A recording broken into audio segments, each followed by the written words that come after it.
লক্ষ্মীপুরে আওয়ামী লীগের ১৯ নেতাকর্মী গ্রেফতার।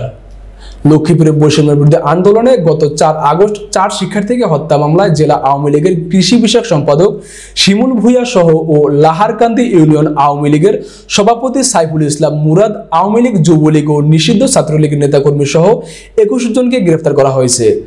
পুলিশ জানায়, গত ৪ আগস্ট শহরের তজিম মার্কেট ও মাদাম ব্রিজ এলাকায় বৈষম্য বিরোধী ছাত্র আন্দোলনের ঢাকে কর্মসূচিতে আওয়ামী লীগের নেতাকর্মীরা শিক্ষার্থীদের উপর হামলা। শুক্রবার ৯ মে গ্রেফতারকৃত সবাই জেলা, উপজেলা, পৌরসভা, ইউনিয়ন ও ওয়ার্ড আওয়ামী লীগ, যুবলীগ ও নিষিদ্ধ ছাত্রলীগের পদধারী নেতা।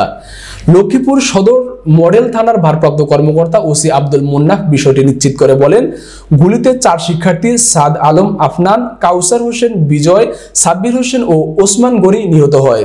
গত ৪ আগস্টে ৪ শিক্ষার্থী হত্যা মামলায় জেলা বিভিন্ন স্থানে অভিযান চালিয়ে আওয়ামী লীগের ২১ নেতাকর্মীকে গ্রেফতার করা হয়। ছাত্র জনতার উপর হামলা ও ৪ শিক্ষার্থী হত্যা মামলায় গ্রেফতার দেখিয়ে আদালতের মাধ্যমে কারাগারে পাঠানো হয়েছে।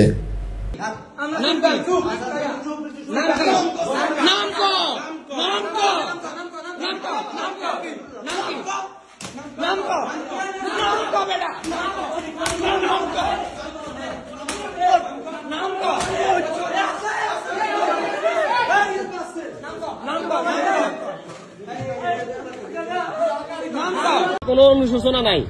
৫ আগস্ট লক্ষ্মীপুর ৪ জনকে মারছে ছাত্র এবং ২-৩০০ ছাত্রদেরকে গুলি করছে।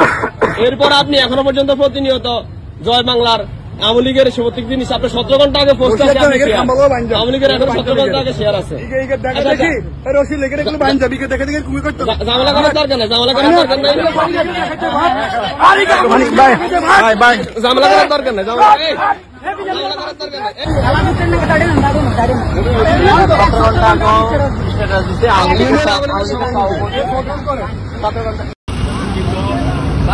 আওয়ামী লীগের ওয়ার্ড সভাপতি উনি এসপি অফিসে আজকে ধরা খাইছে।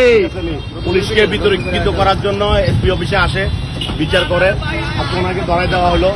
আমাদের ছাত্র জনতারা ওনাকে ধরাই দিচ্ছে। আজকে অখিল ভাই রাতে বুঝে দিচ্ছে, অখিল ভাই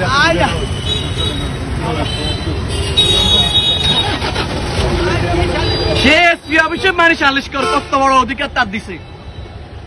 এলাকা সালিশ করতে পারে না, আওয়ামী লীগের সব অনলাইনে মারে আবার সালিশ করে, আওয়ামী লীগের ওয়ার্ড করে, আওয়ামী লীগ করি ওয়ার্ডের সভাপতি।